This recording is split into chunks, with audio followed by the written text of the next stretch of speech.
Livro do profeta Daniel, capítulo de número 1.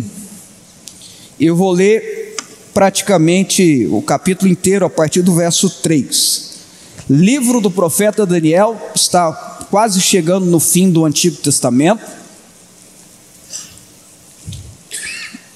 O texto começa narrando que Nabucodonosor, o rei da Babilônia, o rei dos caldeus, tinha conquistado Israel. Era o império mais poderoso daquela época. Eles conquistaram mais da metade do mundo conhecido daquela época. Israel não foi diferente. E Nabucodonosor, como todo imperador que viveu na época do período bíblico, e até hoje é assim, eles pegavam pessoas inteligentes. A história dos impérios foi assim: pessoas inteligentes, pessoas capacitadas, pessoas que tinham um certo preparo de um certo terreno que eles tinham conquistado, e ao invés de matá-los, ao invés de escravizá-los, ao invés de empobrecê-los, eles pegavam essas pessoas com conhecimento, com intelectualidade, e levavam para a capital do seu reino para absorver o conhecimento e aproveitar. Até hoje os Estados Unidos faz isso, né, que é o império mais forte hoje. Ele vai roubando o conhecimento das pessoas, ele vai tirando o conhecimento de outras nações. O império inglês fez isso e por aí vai. Todo mundo que dominou o mundo, todos os países, todos os impérios que dominaram o mundo assim o fizeram. A Babilônia também o fez, o Império Babilônico também o fez. Então, partindo dessa premissa, a gente começa a ler a partir do verso 3. Eu peço a todos que tenham a reverência pela leitura da palavra de Deus.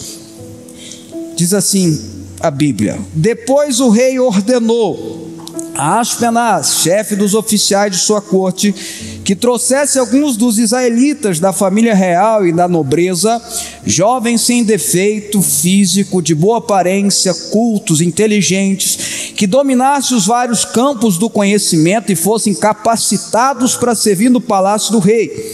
Ele deveria ensinar-lhes a língua e a literatura dos babilônios. De sua própria mesa, verso 5, de sua própria mesa, o rei designou-lhe uma porção diária de comida e de vinho. Eles receberiam um treinamento durante 3 anos e depois disso passariam a servir ao rei.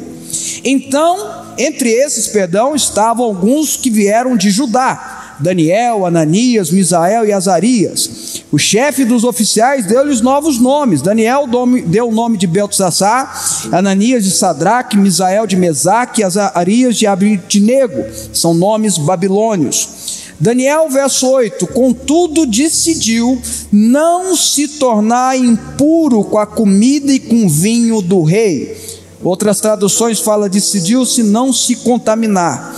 E pediu ao chefe dos oficiais permissão para se abster deles. E Deus fez que o homem fosse bondoso para com Daniel e tivesse simpatia por ele. Apesar disso, ele disse a Daniel: Eu tenho medo do rei, o meu senhor, que determinou a comida e a bebida de vocês. E se ele achar vocês menos saudáveis que os outros jovens da mesma idade, o rei poderia pedir a minha cabeça por causa de vocês. Verso 11: Daniel disse então ao homem que o chefe dos oficiais tinha encarregado de cuidar dele, de Ananias, Misael e Azarias: Peço-lhe que faça uma experiência com os seus servos durante os 10 dias.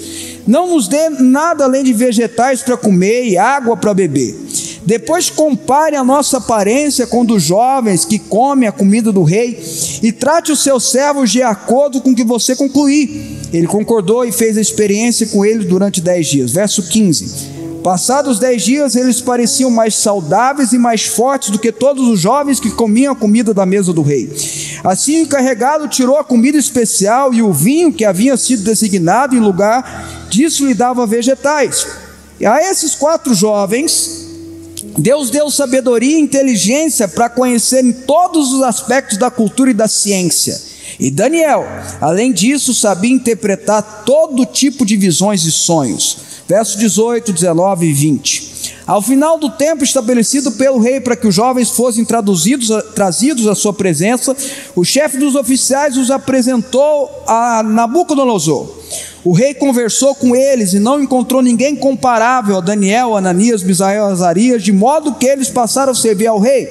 O rei lhes fez perguntas sobre todos os assuntos que exigiam sabedoria e conhecimento, e descobriu que eram 10 vezes mais sábio do que todos os magos e encantadores de todo o seu reino. Diga comigo, glória a Deus, pela palavra de Deus. Queridos, a gente conhece a história de Daniel. Daniel foi um dos grandes profetas. Jeremias apresenta Daniel como um dos homens que Deus não recusava a oração. Jeremias apresenta Daniel como um dos homens da Bíblia que Deus não recusava a oração. A gente conhece, por exemplo, que Daniel, ele, quando na corte de Beltesazar, depois de Nabucodonosor, o neto de Nabucodonosor, Beltesazar, estava adorando os ídolos, fazendo aquela festa de orgias e de coisas deturpadas, divinamente falando, uma mão apareceu na parede e escreveu na parede, condenando Beltesazar e sua corte. Eles não entenderam, porque era uma língua celestial. Chamaram Daniel e Daniel trouxe a interpretação. A Bíblia também conta, a gente conhece bem essa história, já na época de Dário, Daniel é jogado na cova dos leões porque recusou a adorar, a participar de um culto de idolatria a uma grande estátua que foi construída. E a Bíblia diz, e a gente canta, né, até de uma forma lúdica, que Deus fez leões jejuar, porque os leões não quiseram comer Daniel. Por mais que era uma condenação terrível que acontecia naquela época, os leões ficavam sem comer dias, para exatamente quando alguém fosse jogado na cova, fosse devorado por eles. A Bíblia também conta que Daniel foi um profeta na qual Deus trouxe revelações futurísticas a ele, ao tempo dele. Algumas dessas previsões já se concluíram, já aconteceram, Deus trouxe a revelação e já aconteceram na época que nós estamos vivendo, outras não, porque tem a ver com o fim dos tempos. Esse era o homem chamado Daniel. E todo esse prólogo que eu coloco hoje para vocês aqui, toda essa introdução dessa história dele, todo esse resumo dessa história dele, começou aqui em Daniel capítulo 1. O homem que Deus não recusava a oração, o homem que foi jogado numa cova dos leões e não foi destruído, consumido por aqueles leões, o homem que tinha um discernimento sobrenatural e espiritual de saber o que uma mão celestial escreveu numa parede, um homem que Deus trouxe revelações proféticas. Tudo começou aqui no capítulo 1 que a gente leu. O segredo, a consequência, essa vida de consequências foi produzida nesse capítulo 1 de Daniel. Porque a Bíblia diz que esse jovem, aqui não deveria ter nem 20 anos, muito menos do que isso, foi levado para viver na Babilônia, foi exilado, foi sequestrado, tirado do convívio de seus pais, tirado do convívio de sua família, tirado do convívio dos seus amigos de infância, não sei. Ele que era nobre, a Bíblia diz que ele era nobre, ele fazia parte, os seus pais provavelmente faziam parte da corte do rei de Judá. Ele é levado à Babilônia, sequestrado para viver num povo diferente dele, para viver servindo ao rei diferente dele. E nessa circunstância, e eu lembro que Daniel não voltou para Jerusalém, ele não volta para Judá, ele provavelmente morreu em Suzã, capital do Império Medo-Persa. Esse homem aqui, jovenzinho rapaz, sequestrado, tirado da família dele, vivendo como um escravo, um exilado, nunca mais voltou na terra. Deus, dessa circunstância negativa, produz algo extremamente positivo. Dentro dessa circunstância negativa, dentro dessa circunstância que parece caso perdido, de alguém sequestrado, levado ao exílio, Deus vai lá e pensa: não, eu vou florescer, eu vou fazer desse menino um grande homem de Deus, na qual as orações dele serão por mim ouvidas.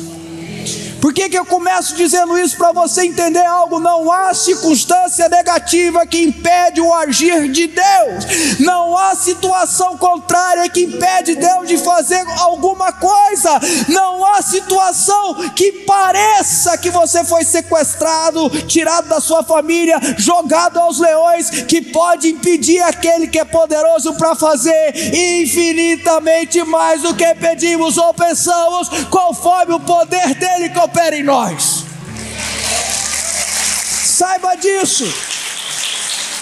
Não há choro, não há tristeza, não há angústia, não há amargura, não há perseguição, não há anjo, nem espada, nem coisas do presente ou do porvir, ou qualquer criatura que possa te separar do amor de Deus que está em Cristo Jesus nosso Senhor. Nada. No meio dessas circunstâncias, Deus vai lá e pega Daniel e fala: eu vou levantar esse rapaz. E o texto diz que Daniel permanece. O texto que a gente leu, ele termina no verso 21 dizendo que Daniel permanece ali até o primeiro ano do rei Sírio. Por durante 4 reis, 2 impérios, Daniel foi um homem de destaque. 2 impérios antagônicos que brigavam entre si. Quando os medos persas conquistam a Babilônia, e isso está na história, tá? Não é só na Bíblia não, está na história. Quando os medos persas conquistam a Babilônia, eles constituem Daniel numa posição de destaque. E tudo começou aqui. Bom, a primeira coisa que a gente tem que aprender, pegando o exemplo de Daniel para trazer até para a campanha de Daniel que nós estamos fazendo. Daniel era um homem preparado, mesmo um menino. Ele tinha um certo conhecimento, ele tinha um certo preparo, ele tinha uma certa inteligência. Se não fosse assim, Deus não teria, ou melhor, o povo babilônio não teria levado ele. Ele teria ficado, porque a Bíblia conta, principalmente no texto de Jeremias e no final de 2 Reis, que ficaram no povo na terra de Judá pessoas que eram despreparadas, pessoas que não tinham um certo conhecimento, não tinham um certo preparo, apenas para cuidar da terra. O povo babilônio pinçou Daniel exatamente pelo preparo dele. Escuta, meu querido, se preste muita atenção no que eu vou te falar em nome de Jesus. Deus quer fazer algo na tua vida e através da sua vida. Entretanto, Ele usa pessoas para isso que são preparadas. Nós precisamos estar preparados naturalmente para que Deus nos use. Deus não usa despreparados, Deus não usa pessoas, preste muita atenção, desocupadas. A gente canta aquela canção linda aqui, que está abrindo mão de tudo para seguir a Jesus, não é? Para servir a Jesus, abrir mão de tudo para servir a Jesus. Para abrir mão de alguma coisa, você precisa ter alguma coisa. Se abrir mão de alguma coisa, tem que ter construído alguma coisa. Sabe, irmãos, Deus está esperando você se organizar para agir na tua vida. Deus está esperando você se organizar para agir na tua vida. Deus está esperando você dar o primeiro passo. O que é o seu primeiro passo? O que é se organizar? É tudo aquilo que naturalmente você pode fazer. Aquilo que naturalmente você pode fazer, Deus não faz. Não espere Deus agir naturalmente. Ele não age naturalmente. Ele espera você agir naturalmente para agir com o sobrenatural dele. Eu falo isso aqui, vou repetir, coloque na sua cabeça, coloque no seu coração. O departamento de Deus é o departamento do sobrenatural. O nosso departamento é o departamento do natural. E aí a Bíblia diz que quando Daniel chega lá na corte, junto com outros rapazes, provavelmente de outras nações, ele chega lá e tem uma frase aqui do verso 5 que mostra e que explica direitinho o que seriam esses manjares do rei. No verso 5 a Bíblia diz assim na NVI: de sua própria mesa o rei designou-lhe uma porção diária de comida e de vinho. da sua própria mesa. Daniel chega lá, junto com aquela turma toda, provavelmente alguns jovens, provavelmente alguns daqueles adolescentes que foram levados, depois de uma viagem longa, chegam lá e vê aquela mesa farta, provavelmente muita comida, muita carne, muito porco, vinho, doces, manjares, e os olhos, depois de uma caminhada, depois de ter sido levado como escravo, certamente os olhos, o que, irmãos? Brilharam, ficaram completamente encantados com aquilo. E Daniel decide, ele não ouviu o Espírito Santo falar com ele, ele não ouviu um anjo descer e dizer: Daniel, não mexa com isso. Ele não ouviu uma voz hollywoodiana dizendo: meu filho. Não, ele tomou a decisão, conscientemente, dentro do que Paulo chama de culto racional. Num culto racional a Deus, ele toma a decisão de não comer da mesa do rei. É essa frase que a gente precisa entender: mesa do rei. Certamente a mesa do rei, a mesa dos babilônios, a mesa do rei era uma mesa dedicada a ídolos. Certamente era uma mesa consagrada a ídolos. Se você vai para a interpretação do Antigo Testamento, os livros do Pentateuco condenam o povo de Israel comer comida dedicada a ídolos, dedicada a deuses errados, dedicada ao paganismo. No Novo Testamento, até no Novo Testamento, o apóstolo Paulo diz que nós não podemos ou não devemos comer comida que conscientemente a gente sabe que é dedicada a ídolos. Então a regra valia tanto para o Antigo quanto para o Novo Testamento. Daniel, ao ver aquela mesa dedicada a ídolos, e ainda muito provavelmente com comidas proibidas pelo Pentateuco, pela lei de Moisés, carne de porco ou outros animais, ele olhou e disse assim: não posso comer isso, e não posso beber do vinho que o rei está me oferecendo. E aí a Bíblia diz que ele acha graça por aquele que estava coordenando os rapazes lá, os jovens, e ele diz assim: olha, eu fico com medo, você quer comer legumes, você quer comer verduras, quer beber água em vez de comer a comida do rei, eu estou com medo, se o rei chegar, ver vocês mais pálidos, mais enfraquecidos do que os jovens que comeram a comida, ele vai cortar minha cabeça. Naquela época funcionava assim. Daniel fala assim: me dê 10 dias, eu e meus amigos vão comer legumes e verduras e vão beber água. Se em 10 dias a minha aparência, a aparência deles não for melhor do que a dos outros rapazes, você muda a regra, mas se for, você permanece. E o negócio foi tão bom, tão positivo, eu não sei se os outros jovens gostaram, que o chefe dos eunucos lá disse assim: não, vai todo mundo comer legume e verdura a partir de hoje, todo mundo beber água a partir de hoje. Bom, o que Daniel fez, irmãos? Quando a gente pega para estudar os textos sagrados e a Bíblia, que interpreta a Bíblia, a gente percebe que Daniel fez um voto. E o voto de Daniel era o voto estabelecido na Bíblia que Daniel lia, que está em Números capítulo 6, você não precisa abrir, só coloca, se você está anotando, anota ou coloque isso na sua cabeça. Em Números capítulo 6, a Bíblia descreve o voto de Nazireu. O voto de Nazireu. Outros personagens bíblicos fizeram o voto de Nazireu, alguns deles para a vida inteira. Samuel tinha o voto de Nazireu, Sansão tinha o voto de Nazireu, João Batista tinha um voto de Nazireu. Desses, o que a Bíblia descreve que não honrou o voto de Nazireu foi Sansão, mas mesmo assim Deus honrou sobrenaturalmente o poder dele. Outro que fez o voto de Nazireu, mas o voto de Nazireu estabelecido com um tempo, não a vida inteira, diferente de Samuel e João Batista, que foi a vida inteira, foi Paulo. Paulo também fez no Novo Testamento um voto de Nazireu. Ele rapa o cabelo dele, queima o cabelo dele, porque o voto de Nazireu consistia em 3 proibições, e ao terminar o prazo do voto, rapar o cabelo, colocar fogo no cabelo, e era um tempo de consagração a Deus. A palavra nazireu quer dizer consagrado a Deus, separado a Deus. Tem duas origens, nazireu ou nazireu.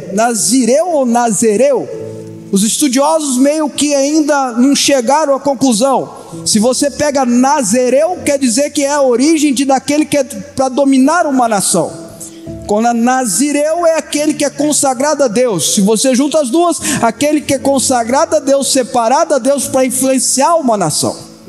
Seria mais ou menos o significado da palavra de nazireu. Daniel faz esse voto nazireu. Quais eram as proibições do voto de nazireu? Primeira proibição, ele tinha que se abster de vinho ou de bebidas vindas do suco da uva. Era a bebida alcoólica que tinha naquela época, que tirava a pessoa do natural dela, do normal dela. Isso, aliás, veio antes, veio desde a época de Noé. Bebia demais, perdia o controle. Por que dessa proibição? Porque Deus fez essa proibição para aquele que fazia, preste atenção, irmãos, mas quem fazia o voto de nazireu, eu quero deixar claro isso, quem fazia o voto de nazireu, ele era proibido. Por quê? Porque perdia o controle do seu raciocínio. Para servir a Deus, você precisa ter o culto racional. Você não pode perder o raciocínio, você não pode perder a mente. É por isso que o sacerdote, quando ele era escalado para servir, ele não podia beber vinho, porque ele tinha que ter racionalmente a consciência. Você sabe que quando você estuda os dois filhos de Arão, que foram pegos no fogo, a oferecer fogo estranho diante de Deus, quando você estuda todos os textos que falam sobre ele, você percebe que eles estavam bêbados oferecendo fogo, por isso que o fogo estranho pegou eles. Porque diante de Deus você tem que estar com a consciência livre. Jesus, ao morrer na cruz, ofereceram para ele vinagre, ele recusou, porque ele tinha que estar se oferecendo com consciência livre. Eu não estou querendo proibir ninguém de beber, não é isso não, irmãos. Eu estou querendo mostrar para você que aquele que faz o voto de nazireu, ele tem que se oferecer com consciência livre diante do Senhor. Culto racional. Ele tem que saber o que ele está fazendo, ele tem que tomar a decisão dele. É o filho pródigo olhando naquelas comida de porco que ele estava lá, e a Bíblia diz que ele caiu em si e volta para a casa do pai. A segunda proibição que o voto nazireu tinha era não cortar o cabelo. Tinha que ficar com o cabelão grande, e aí no prazo estabelecido ele rapava tudo e botava fogo. Quem era nazireu pro resto da vida tinha o cabelo grande. Provavelmente Samuel, no finalzinho da vida dele, tinha o cabelo lá embaixo, imagino eu. João Batista da mesma forma. É por isso que o pessoal falava tão mal da aparência de João Batista. Queridos, o que é o cabelo? O cabelo vem na cabeça. Eu estou falando de culto racional. E aí você tem até uma tradição que até hoje é usada pelos judeus, que é usar o kippá aqui na cabeça. Se você vai lá no Muro das Lamentações, e eu incentivo todo mundo aí em Israel pelo menos uma vez na vida. Você precisa ver aquilo lá, você precisa sentir aquilo lá, você precisa viver aquilo lá. Mas esse é um tema para outro momento. Eles colocam kippá aqui porque e não prendem. Tem gente que prende, mas a maioria dos judeus não prende. Por quê? Porque a cabeça tem que estar sujeita a Deus. Se eles levantam demais a cabeça, o kippá cai. Então eles ficam com o kippá assim, porque tem que estar sujeita a Deus. A mulher, Paulo diz que a mulher não pode profetizar sem o cabelo coberto. Isso tudo tem a ver com sujeição a Deus. O outro integrante do voto de nazireu ele tinha que estar sujeito a Deus. Sua cabeça tinha que estar baixada, o cabelo tinha que estar pesado, ele tinha que se humilhar diante do Senhor. E a terceira proibição que o voto de nazireu tinha que fazer é que ele não podia tocar em cadáver. E o negócio era radical. Se um parente dele, gente, graças a Deus ele não precisa fazer voto hoje, mas naquela época precisava. Se os princípios eternos continuam valendo. Quem entendeu? Os princípios eternos continuam valendo. Eu posso até não precisar fazer muitas práticas do Antigo Testamento já caíram por terra. A lei é Jesus, Jesus consumou, acabou, ele é a lei, é definitivo, amém, glória a Deus. Mas os princípios eternos continuam valendo. não podia tocar em cadáver. E se alguém da família dele morresse quando ele estivesse no voto nazireu, ele não podia ir para o enterro. Se ele visse um animal morto, ele tinha que se afastar.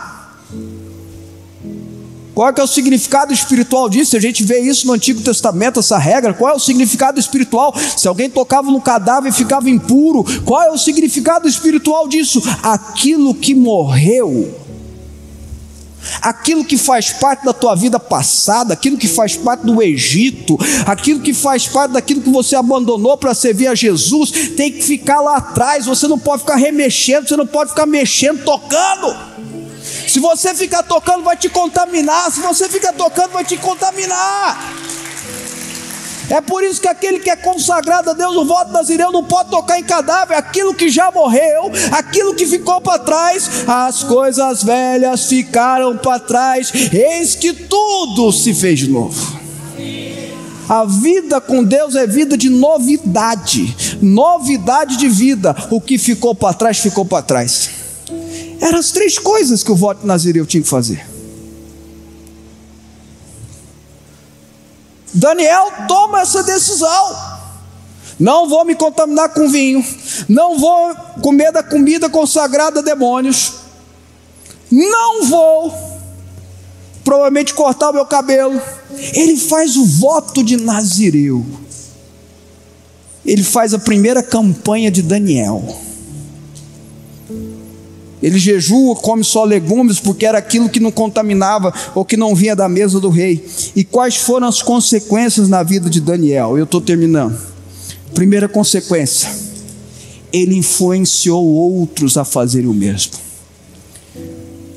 Ele influencia primeiro os 3 amigos dele, mas depois toda aquela moçada foi contaminada pela postura dele.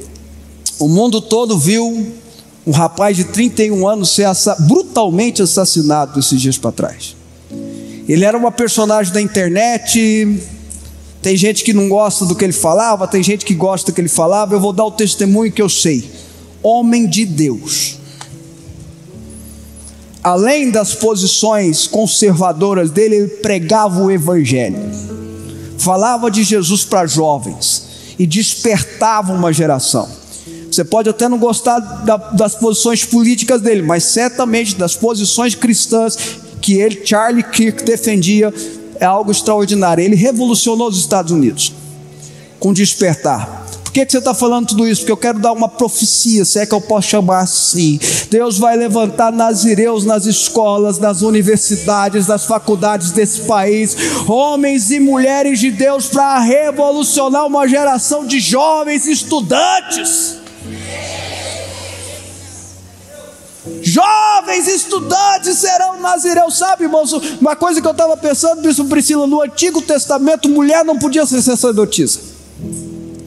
Mulher não podia ser sacerdotisa, não podia ser levita, mas ela podia fazer o voto de nazireu. Ela não podia ser sacerdotisa, mas ela podia fazer o voto de nazireu. Então a minha profecia é para homens e mulheres. Deus vai levantar uma geração de homens e mulheres, sobretudo de jovens, adolescentes, para incendiar as universidades, as faculdades desse país. Nazireu!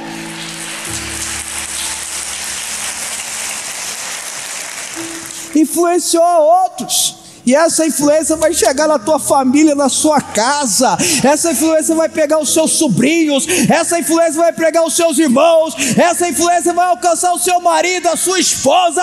Essa influência vai alcançar os seus pais. Segunda, a Bíblia diz que ele teve sabedoria e inteligência. Outra consequência desse voto que Daniel fez foi ser cheio de sabedoria, de conhecimento, de inteligência. Ah, meu querido, minha querida, o apóstolo Tiago diz: se você precisa de sabedoria, busque em Deus, que lá do céu vai te conceder a sabedoria. Quando eu e você nos separamos para Deus, quando eu e você fazemos um voto para Deus, quando eu e você fazemos uma campanha de buscar o Senhor, de sermos nazireus como Daniel foi, nós somos cheios da sabedoria divina. E vamos combinar que a gente precisa ser sábio. Nesse mundo perdido que nós estamos vivendo, se a gente pega 1 Timóteo capítulo 4, 2 Timóteo capítulo 4, a gente vê que nós estamos vivendo exatamente o que Paulo falou há 2000 anos atrás. Pessoas sem consciência, pessoas brigando por qualquer motivo, dando um tiro em alguém que você discorda, politicamente falando. Perdemos o controle total. A consciência foi jogada fora. A responsabilização foi jogada fora. O pecado domina como Sodoma e Gomorra atual. E para a gente viver no meio dessa geração perdida e perversa, nós precisamos ser cheios de sabedoria e inteligência do alto. Uma das consequências na vida de Daniel é que ele foi cheio da sabedoria e da inteligência. Eu oro para que Deus encha a tua vida de sabedoria e de inteligência. Senhor Deus, enche a tua igreja de sabedoria, de conhecimento, de inteligência, de discernimento espiritual. Leva o teu povo a discernir, meu Pai, os espíritos, a discernir, Pai, aquelas pessoas que vêm fazer acordo com eles, as pessoas que vêm fazer contrato com eles, as pessoas que vêm influenciar a sua casa. Dê discernimento à tua igreja. Terceiro, Daniel, a Bíblia diz que para Ananias e os demais, Deus deu também a sabedoria e inteligência, mas para Daniel, Ele deu um plus. Ele deu a condição de interpretar visões e sonhos. Ele deu a condição de trazer à tona sonhos e visões. Quando alguém contava sonho para Daniel, e se o sonho tinha um significado, cuidado com esse negócio de sonho, tá, irmãos? 99% dos sonhos que você tem são apenas sonhos. Mas eu tive um sonho ruim. Quem mandou comer à noite, irmãos? Mas se você ficou com a pulga atrás da orelha por causa de um sonho, o meu conselho para você é: ore, porque oração nunca fez mal para ninguém. Pelo contrário, só faz bem. Quando a pessoa liga para mim, eu mando uma mensagem: bispo, eu sonhei com tal coisa, o sonho foi ruim, o que eu faço? Eu falei: olha, provavelmente foi apenas um sonho, mas se está te incomodando, ora, porque oração só faz bem, não faz mal para ninguém, amém? Mas toda vez que alguém tinha um sonho com um significado sobrenatural, trazia para Daniel trazia a revelação. Isso que aquele que faz o voto de nazireu, que busca Deus de uma forma consagrada, devota, separada, Deus traz a ele a condição de trazer à tona sonhos e visões. Sonhos e visões. Colocar em prática aquela visão que Deus te deu de um negócio. Colocar em prática aquela visão que Deus te deu para a sua família. Colocar em prática aquela visão que Deus te deu para a sua fazenda, para a sua chácara. Colocar em prática aquela visão que Deus deu na sua formação profissional. Trazer à tona sonhos que Deus colocou no seu coração, porque a Bíblia diz, Paulo diz que tanto querer quanto realizar, o efetuar vem de Deus. Aquele que faz voto de nazireu, sabe por quê, irmãos? Porque aquilo que não é vontade de Deus, Deus tira. Aquilo que não é vontade de Deus, Deus não realiza, e quem é nazireu sabe. Ele pode até insistir, ele pode até dizer: Deus faz, Deus fala não, Deus faz não. Por quê? Porque eu confio em ti. Vocês estão entendendo, irmãos? Ele sabe, ele abre mão daquilo, porque ele sabe que Deus tem para ele é muito mais alto do que os seus próprios pensamentos. Mas aquilo que Deus tem para ele, aquilo que Deus separa para ele, é outra história. Por fim, a Bíblia diz que Daniel serviu, como eu disse já também, mas é bom enfatizar, serviu em 4 governantes de 2 reinos diferentes. Ele se destacou pelo seu conhecimento, pela sua inteligência, porque a graça de Deus estava sobre ele. E aí vem o fator mais importante da mensagem, que eu deixei para os últimos 2 minutos. Em todo o tempo do capítulo 1 de Daniel, a gente vê o favor de Deus na direção de Daniel. Quando ele é levado, se ele tivesse ficado lá em Jerusalém, ele ia plantar uva para abastecer a terra da Babilônia. Ele foi levado para ser preparado profissionalmente. Deus estava cuidando dele. Quando ele decide não comer da comida do rei, a Bíblia diz que algo entrou no coração do servo do rei que achou graça. Falou: tá bom, vou te atender. Quando o servo do rei foi ver eles 10 dias depois, aqueles que comeram legumes estavam melhor visivelmente do que aqueles que comeram porco. A graça de Deus. Graça de Deus. E ainda fez Daniel se destacar entre todos aqueles jovens, porque a Bíblia diz que quando o rei foi entrevistá-los, viu que eles tinham muito mais sabedoria, muito mais conhecimento do que todos os outros lá. Em todo tempo, e aí você pode adquirir, pode incluir, inclusive na cova dos leões, o favor de Deus estava na direção de Daniel, a graça de Deus estava na direção de Daniel. Tudo que eu narrei até agora foi pela graça de Deus. Tudo. Sabe, irmãos, nós estamos começando a campanha de Daniel. Serão dias de jejum, de oração. Serão dias na qual você fará um voto de Nazireu, da sua forma, do seu jeito. Seu jejum, suas regras. Você vai fazer o seu voto do seu jeito. A gente tem a sugestão. Se você quiser seguir a nossa sugestão, vai ser uma bênção para a tua vida, mas o importante é você ter diante de Deus esse compromisso.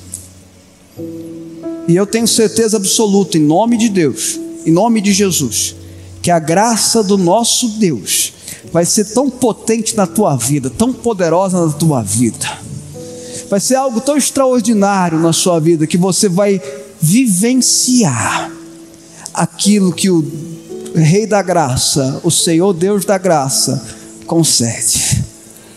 O favor de Deus vai ser na tua direção.